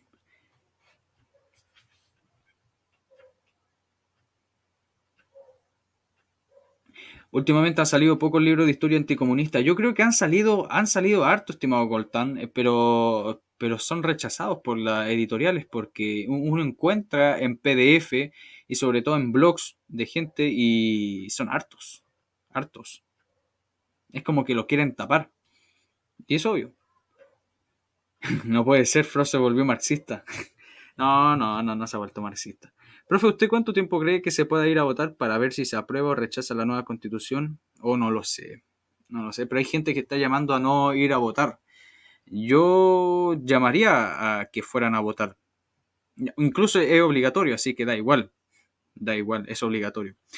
Pero ocupan un argumento que es bastante absurdo, que decir que fue por producto de una constitución, o sea, todo esto es producto de un acto ilegítimo, que es cierto, por medio de la violencia. Pero nosotros también podemos decir que la democracia es ilegítima porque fue por medio de la violencia y destruyó el orden monárquico. También podemos decir eso, y vivió en una sociedad democrática. No sé. Pero hay que ir a votar, hay que ir a rechazar, porque si no, no lo hacemos. Imagínense cuánta gente no va a ir a rechazar esta cuestión. La izquierda va a tener más ventaja aún, aunque perdamos, pero por lo menos perdamos con un porcentaje importante. Pues no hay que hacerlo, hay que ir a votar. Profe, ¿qué opina del canal Viva Chile? Viva Chile yo antes lo seguía, pero ahora no sé qué ha pasado con el canal. Se ha vuelto, sobre todo se ha vuelto muy cercano al PDG, pero incluso hasta yo diría medio zurdón en algunos casos. Medio zurdón en algunos casos. Incluso ahora ya no ocupa la voz del individuo que estaba detrás de Viva Chile, ocupa una voz hecha por computadora. Debatiría con Kunzman sobre qué. ¿Sobre historia? Puede ser. Sobre economía, yo creo que ya está más que refutado Kunzman. Bueno, yo antes creía en la economía que predicaba él, pero yo ya no. Si he escrito algún libro, sí he escrito un par de libros, o sea, un libro de filosofía que ni yo me la entiendo, pero de historia no. Algún día lo voy a hacer. Sobre la leyenda, mito y leyenda sobre Chile. O sea, me refiero de la historia de Chile, no mitos como tal, sino todos los engaños y mentiras que hay acá en Chile. Viva Chile es peligroso, lo dejé de ver hace mucho. No lo sé. Sí, ha perdido como ese punch que tenía, por lo menos antes de la insurrección de octubre. Ahí, ese canal, ahí tenía harto, pero ahora ataca puro a la derecha. Casi ni siquiera, de repente menciona a la ONU, pero puro a la derecha. Por si acaso, el jueves voy a hacer directo hablando sobre libros que recomiendo, porque me lo han pedido mucha gente. ¿Ya? Libros que recomiendo. Eso voy a hacer el jueves, porque hay mucha gente interesada qué leer, qué autores recomiendo, qué hay de interesante para no estar comprándome el panfleto comunista y todo eso, se los voy a hacer el jueves. Entonces sería eso. Invite a don Alexi. A don Alexi está muy ocupado, pero tengo el contacto. Tengo el contacto de don Alexi, así que algún día será, más adelante. Pero ¿de qué podemos hablar con don Alexi? Podemos hablar del periodo del descubrimiento, o sea, la fundación de Santiago. Él conoce mucho de eso, lo conoce más que yo. Eso pues, estimados, cuídense mucho, que les vaya bien. Y recuerden, por favor, atentos, dejen el like, comenten, suscríbanse, únanse al canal, por favor. Únanse. Los que están dentro del unidos en el canal, manténganse dentro. Y los que no están y desean hacerlo, háganlo, por favor, porque eso ayuda mucho al canal. Recuerden, este es el único canal de historia de Chile que está dando la batalla cultural. Entonces, con eso apoyan a este canal con un granito de arena. Entonces, eso, estimados, cuídense mucho, que les vaya bien y que Dios los bendiga. Nos vemos el jueves, si Dios lo quiere.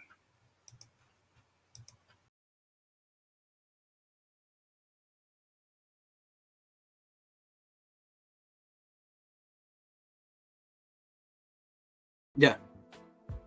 Países latinoamericanos que fueron gobernados por narcotraficantes. Ahí yo creo que va a aparecer la cuestión de Pinochet. Veamos.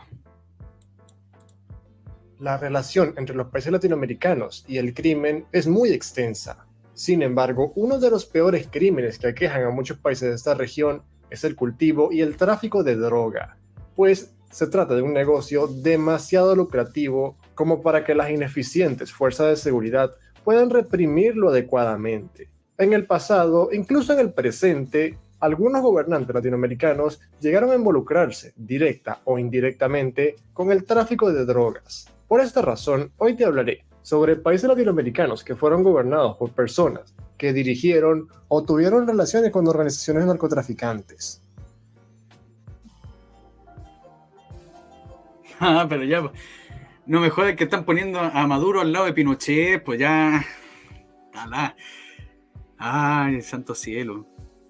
El dictador venezolano en múltiples ocasiones ha sido acusado de tener relaciones con el Cartel de los Soles, una organización narcotraficante fundada en los años 90 por oficiales del ejército venezolano. Tal vez el argumento más fuerte a favor de la relación de Maduro con el narcotráfico fue cuando, en 2015, dos de sus sobrinos fueron atrapados en Haití intentando llevar un cargamento de cocaína para Honduras y de ahí para los Estados Unidos. Según los sobrinos, este dinero posteriormente sería devuelto para Venezuela, donde sería utilizado para financiar la campaña del partido de Maduro, ya que justamente ese año se estaban celebrando unas elecciones parlamentarias. Es importante mencionar que Maduro en todo momento ha rechazado estas acusaciones y las ha tildado de intentos de sabotaje por la derecha fascista.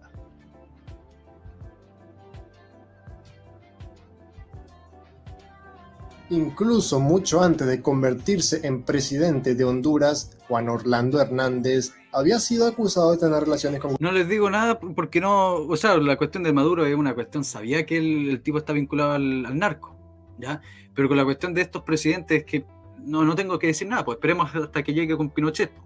Grupos narcotraficantes. Pero no fue sino hasta que se convirtió en presidente que la verdad salió a la luz. En 2018, su hermano, Tony Hernández, fue detenido en los Estados Unidos bajo sospechas de narcotráfico. No solo se encontró a Tony culpable, sino que en su confesión delató a su hermano. Tony mencionó que Juan Orlando Hernández dirigía una organización que transportaba cocaína de Venezuela y Colombia para los Estados Unidos y que este dinero era usado para financiar sus campañas políticas. Juan Orlando Hernández finalmente fue encarcelado y deportado para los Estados Unidos en 2022. Es importante mencionar que, en su defensa, Orlando Hernández negó todas estas acusaciones y dijo que durante su gobierno luchó mucho contra el tráfico de drogas.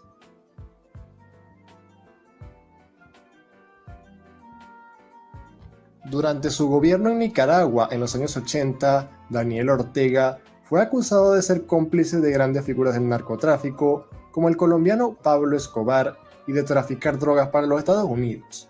El dinero que recaudó con este negocio posteriormente lo usó para financiar a su gobierno y al Frente Sandinista de Liberación Nacional, su grupo guerrillero. Sin embargo, en ese momento, ninguna de esas acusaciones salió a la luz. Durante su segundo gobierno, en 2007, Daniel Ortega fue acusado de vuelta de facilitar el tráfico de drogas de Sudamérica para los Estados Unidos, esta vez en complicidad con el llamado Cartel de los Soles, una organización narcotraficante venezolana. Toda esta información permaneció muchos años oculta hasta que en la década de 2010, gracias a Wikileaks, se dio a conocer al público. Es importante mencionar que Daniel Ortega ha rechazado todas estas acusaciones y ha dicho que durante su gobierno ha tenido mano dura contra el narcotráfico.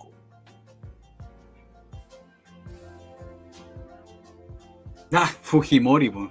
Durante el gobierno de Alberto Fujimori en el Perú en los años 90, el Perú se vio envuelto en múltiples escándalos, en los que equipos del gobierno y de las Fuerzas Armadas del Perú, como aviones o barcos, estaban trasladando toneladas de droga. Con los años se supo que durante aquella época el gobierno peruano colaboró con el tráfico de drogas de Sudamérica para México y de allí para los Estados Unidos. Por supuesto, Fujimori se benefició económicamente de esto. Pero es importante mencionar que la mayoría del narcotráfico durante el Fujimorato se llevó a cabo por la mano derecha de Fujimori, Vladimiro Montesinos, quien tenía contacto con poderosos carteles de la droga mexicanos. Desde que Fujimori dejó la presidencia en el año 2000, tanto él como su familia han rechazado estas acusaciones y han dicho que se trata de mentiras para ensuciar el nombre de la familia Fujimori. Aquí está, ya. Acá llegó el plato fuerte, ya. Escuchemos qué va a decir sobre el general Pinochet. Quiero dejar presentada esta cuestión. De los creadores que Pinochet tenía relaciones con los marcianos, de que Pinochet fue el que causó la Segunda Guerra Mundial, que Pinochet fue el que hizo desaparecer los dinosaurios. ¿Qué más? Que Pinochet fue el que produjo el estallido social. que Pinochet fue... ¿Qué más? Inventemos cosas. No sé, pues. Que por culpa de Pinochet está la guerra ruso-ucraniana, que por culpa de Pinochet está la inflación. Ahora Pinochet fue el que introdujo en la pasta base las poblaciones. Escuchemos. En 2006, luego de la interrogación de Manuel Contreras, un ex oficial de inteligencia chilena, se supo que Augusto Pinochet, el dictador chileno que gobernó su país en los años 70 y 80, se involucró no solo en el tráfico, sino también en la producción de droga, más específicamente de cocaína. Según Contreras, Pinochet estableció, junto con oficiales del ejército de Chile, un esquema para producir y trasladar droga desde Sudamérica para los Estados Unidos. Para esto, se hizo uso extensivamente de instalaciones y equipo de las Fuerzas Armadas de Chile. Este negocio tenía como objetivo conseguir más fondos para el Estado chileno, que, gracias a las sanciones económicas internacionales, se encontraba en un estado un poco precario. Sin embargo, según Contreras, Pinochet y su familia se Lloren los que dicen que el auge económico chileno fue por los Chicago Boys. Pues ahora no, no fue por los Chicago Boys, sino fue por el narco. Fíjense algo bastante chistoso, ¿ya? Fíjense algo bastante chistoso. Que Pinochet, en general, mejor dicho, la Junta de Gobierno se encarga de arrasar con el narcotráfico acá en Chile, ¿ya? Arrasan con el narco que estaba prácticamente permitido por Allende en el norte de Chile. Incluso aparece, es bastante conocido porque aparece en la serie Narcos, si no me equivoco, en la primera temporada, de cómo se eliminaba el narcotráfico del norte. Chile producía una cantidad inmensa de cocaína, ¿ya? Se producía mucho. Y Valparaíso, y los puertos de Valparaíso, como en esa época, en la época de la Unidad Popular, y como hoy en día es el puerto de... No me acuerdo cuál es, si es el de Valpo o es de San Antonio, el que es número 1 en exportación de esta sustancia. En esa época, la época de la UP también lo era. Y la Plaza Victoria era prácticamente el centro de abastecimiento y de distribución para todo lo que era la zona central, ¿ya? Eso más adelante les voy a mostrarle un video, les voy a hacerle un video, mejor dicho, sobre el narco en la época de la UP. Entonces, fíjense, esto es como medio irrisorio, porque ya, supongamos que Pinochet tenía planeado lucrar con el narco, ¿ya? Pinochet decía, ¿saben qué? Si yo elimino todo el narco, ¿ya? Elimino yo todo el narco y me transformo yo en el líder del narco chileno, pero dirigido desde el Estado, ¿ya? Entonces uno se pregunta, ¿por qué rayos no vendió dentro del país y se dedicó a vender por solamente al extranjero? Porque claro, o sea, sería absurdo, o sea, piénselo en este sentido. Yo tengo un terreno todo sucio, ¿ya? Y yo quiero plantar cosas. Entonces yo limpio el terreno, pero no planto nada en ese terreno y lo dejo ahí nomás. Y empiezo a plantar en otro lado. Es absurdo, o sea, si yo fuese, o sea, y esto lo estoy poniendo hipotéticamente, ¿ya? Para que no lo tomen a mal. Pero si yo hubiera sido ya el líder de Chile, elimino todo el narco, me pongo tomo toda la fábrica e instalaciones para hacer esta cuestión. No solamente me dedicaría a exportarlo afuera, sino también a venderlo al país, pero en esa época, en la época del gobierno militar, la droga de este estilo prácticamente no existía. Existía solamente en los círculos altos. Lo únicos que podían acceder a esto eran los cuicos. Incluso en las películas se muestran ahí que en las fiestas, en los clubes privados, los cuicos tenían eso. La gente de la población, lo único que tenían con suerte era la marihuana y el neopren. Las drogas duras recién nosotros las vamos a ver de vuelta en el gobierno de Elwin en adelante, sobre todo en el gobierno de Frei Ruiz Tagle. Ahí vemos que de nuevo se vuelven a instalar el narco. Y nos hablemos más adelante. Ahora vamos con la cuestión de la declaración del general Contreras. ¿Qué es lo que pasa? Porque hay que analizar el contexto. Y esto produjo el quiebre definitivo entre Pinochet y el general Contreras, y esto es obviamente después de que el general Pinochet saliese del gobierno. Estaban en el juicio en Estados Unidos con la cuestión del asesinato a Orlando Letelier.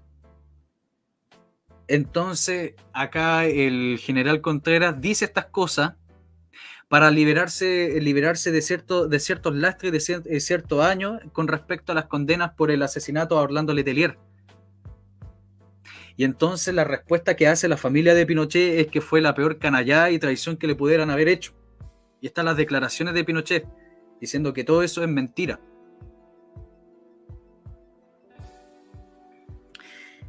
Pero ¿qué pasa? Acá nosotros analizamos dos cosas.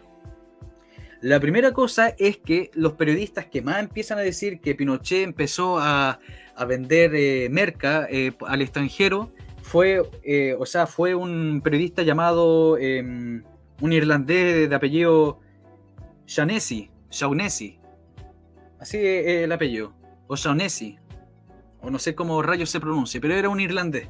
Y ese periodista irlandés, adivinen quién era. Un gran amigo del señor Allende y que estuvo en La Moneda para el año del 11 de septiembre de 1973.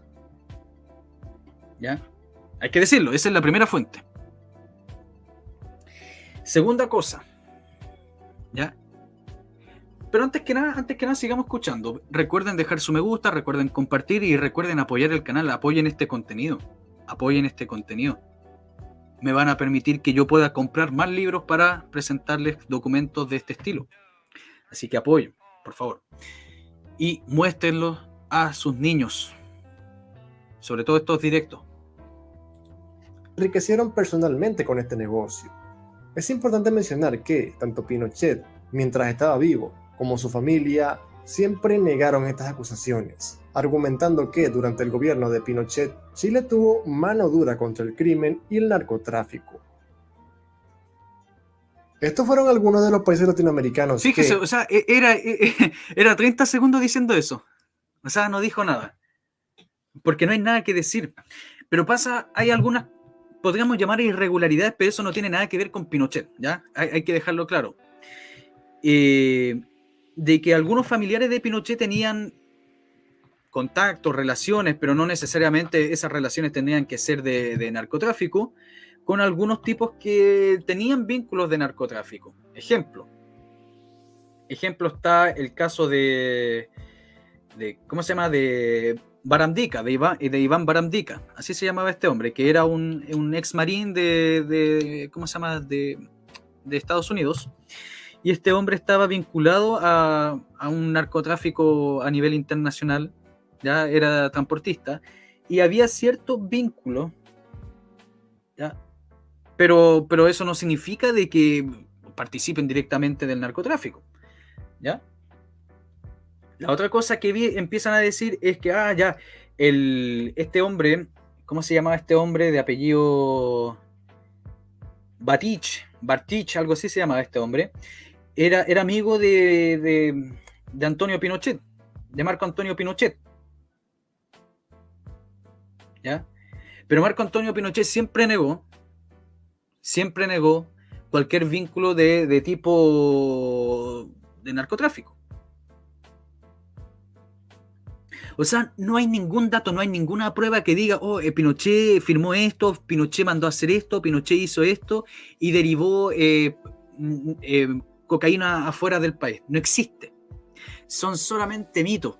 Incluso empiezan a decir que en la FAMAE, dentro de la FAMAE, en vez de estar fabricando armas, que en esa época fue el boom de la industria armamentista acá en Chile, en vez de dedicarse a hacer armas o las bombas de racimos de cardón, se estaban dedicando a fabricar cocaína negra. Y la fuente de los deseos, porque no aparece nada. No aparece nada.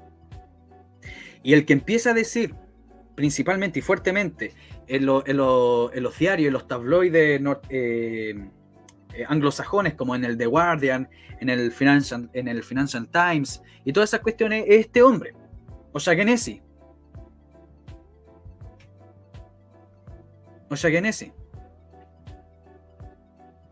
Y acá la última cosa, y es la última cosa que a nosotros nos permite decir que Pinochet no tiene vínculos con el narco, o nunca tuvo vínculos con el narco, es que la DEA tiene un montón de información, ¿ya?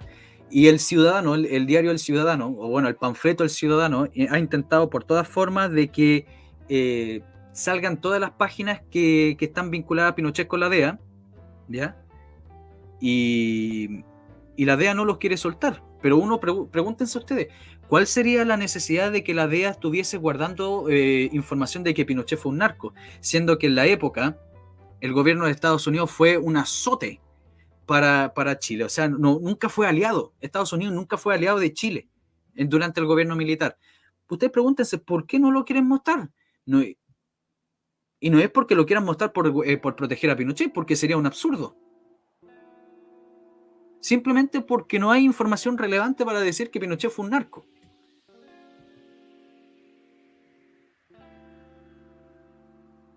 O sea, uno lo que encuentra más en los diarios de la época del gobierno militar es cómo se apresa a tipos que tienen pequeños laboratorios de narcotráfico. Si hay que recordar a Pinochet, no hay que recordar a Pinochet como el que implantó la pasta base en las poblaciones, que eso es una mentira, eso es un mito. Incluso tengo un programa hablando específicamente de eso con don Hermógenes Pérez de Arce, uno de los primeros programas que hice con él.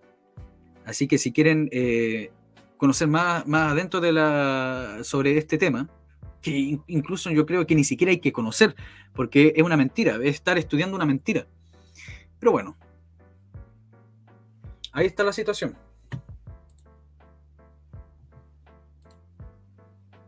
Muchas gracias, Sergio Fernando, por ser miembro del canal. Se lo agradezco mucho.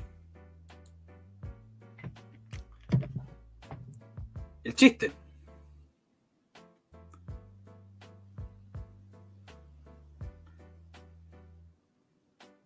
Es un chiste que se cuenta solo. Pinochet tenía un parque jurásico, claro. Y alimentaba a esos dinosaurios con pasta base. Es que parece irrisorio. Totalmente cierto, don Sergio. La mentira es el arma predilecta de la izquierda extrema. ¿Y hay cuántos tipos repitiendo que Pinochet implantó la pasta base en las poblaciones? Bueno, este canal se encargó de refutar esa cuestión. Pinochet solo introdujo el anime en las poblaciones, claro. Usted lo tiene claro, Maggie. Dice, si la DEA o el gobierno de Estados Unidos hubieran tenido alguna remota idea de que nuestro gobierno militar estaba vinculado al narco, lo habrían votado en un minuto. En esos años había cero tolerancia. Totalmente cierto. O sea, si ya tenían ganas de acabar con el gobierno militar, recuerden que Estados Unidos fue el que financió el no. Estados Unidos financió el no. Estados Unidos lo único que quería era sacarse a la Junta de Gobierno y sobre todo a Pinochet de encima y poner a un tipo amarillo como Elwin o como Frey. ¿Ustedes creen que Estados Unidos no divulgaría la información de que Pinochet era el narco de los narcos, que Pablo Escobar era un poroto al lado de él?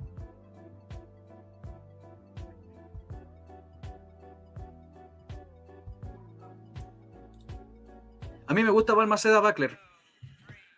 A mí me gusta mucho Balmaceda, me gusta la figura de Balmaceda. Si le interesa a Bacler, tengo un directo que se llama La Guerra Civil de 1891. Yo diría que uno de mis mejores directos que he hecho. Fuera de arrogancia. Así es Vasbox. Lo bloqueó al Futalonco. Totalmente cierto, José Miguel. O sea, dicen que está convirtiendo un meme para burlarse a la izquierda.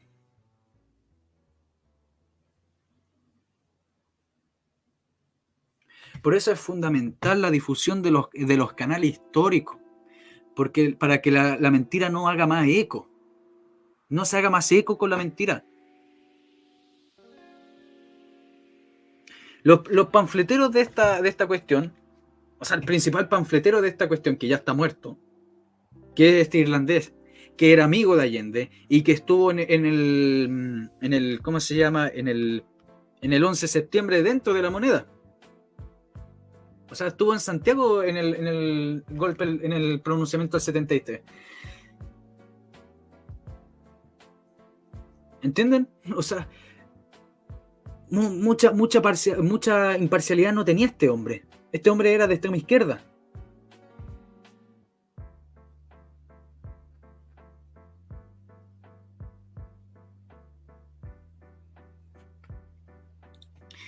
Todo comunista es mentiroso porque al meterse al partido asumió como religión sus mitos y dogmas. Es mentiroso porque es comunista y porque es ignorante y que se conforma con ideas ajenas hechas.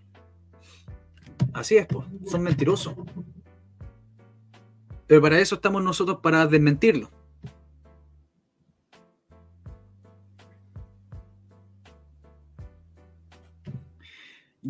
Hay mucha gente que tiene en harta estima al general Contreras. Yo respeto al general Contreras, pero en ese momento yo pienso de que ocupó un salvavidas nomás. Dijo que ya como cayó el gobierno militar, como ya está todo perdido, entonces hay que salvarse cada uno.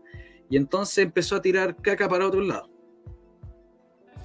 Además, siempre hubo choque entre, y lo dice don Hermógenes Pérez de Arce, si ustedes leen el libro de don Hermógenes de la historia militar chilena, de la historia de la revolución militar chilena, en el cual habla sobre la cuestión del general Contreras en la DINA, o sea, mejor dicho, no escuchaba lo que decía Pinochet. Incluso cuando siempre se dice que la DINA la manejaba completamente Pinochet, eso es una mentira. Aunque Pinochet dijese, yo controlo la DINA, mentira, porque la DINA lo estaba espiando al mismo Pinochet. Para el año 87, la DINA se había metido dentro de la oficina de Pinochet para investigarlo. Todo eso lo encuentran en el libro de don Hermógenes.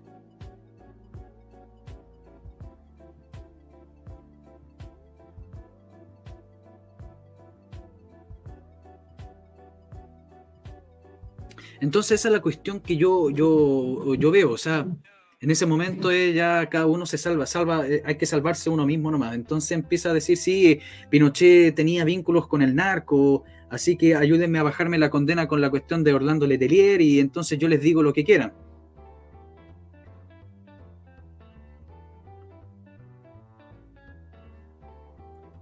No sé, pero la cuestión de que Pinochet fuese literalmente un Pablo Escobar a la chilena es una ridiculez, que ni siquiera tiene fuente. Y la fuente principal, que supuestamente es la DEA, no están ni ahí con eso. Pero claro que se han descalificado cosas con la cuestión de Allende y Óscar Esquela. Porque hay que recordar que Allende hizo un montón de trámites para salvar a un narco que se llamaba Óscar Esquela. ¿Ya? Y fue tan así que pidió la ayuda de Fidel Castro para intercambiar personas de Estados Unidos de Cuba.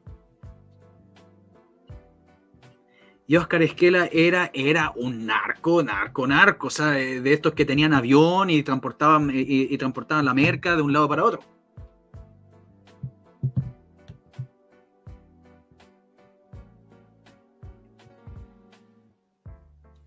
Es lo que dice acá Sergio, mire, dice, justamente los primeros cocineros de la droga y apoyos logísticos que venían de las conexiones del borracho Allende en la casa del Cañaveral fue un regalo de los narcos. Hay algo interesante, don Sergio, que lo voy a, cuando haga el video más adelante de la droga en la época del OPEM, la cantidad de producción de cocaína para la época era impresionante. Impresionante. En los diarios que yo he estado investigando obviamente no son cientos de toneladas como se producen hoy en día, pero eran cantidades inmensas, o sea, toneladas para la época. O sea, no sé, se encontraba de repente, sale en el diario, en el Mercurio, y dice, se desbarata nueva localización con más de 1 tonelada de cocaína.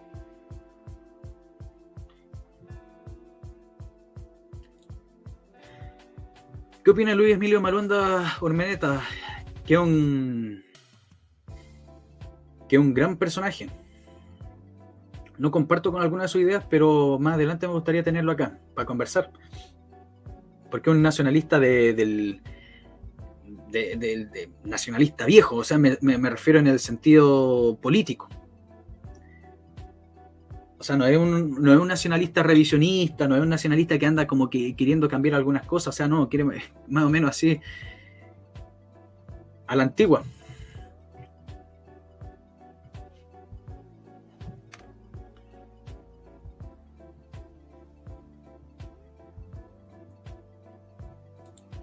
Por supuesto, o sea, y además fíjense, o sea, O sea, la única fuente que ellos tienen es decir que lo hacían escondido en la FAMAE. Es como cuando la gente que cree en los aliens dice, no, es que está todo en la área 51, pero no les puedo dar pruebas porque está oculta. Está oculta en la área 51, entonces ahí todo sucede, pero me tienes que creer porque es en el área 51. Entonces nosotros tenemos que creerle a esta gente porque dice que fue en la FAMAE en una localización subterránea. Por favor. Doy autorización para que suban este video en sus canales si es que lo desean, pero denme el crédito. Si te gustó el video, dale me gusta, suscríbete, compártelo, aprieta la campana de notificaciones para saber del nuevo contenido. Y nos vemos a donde nos lleve el río Anduin.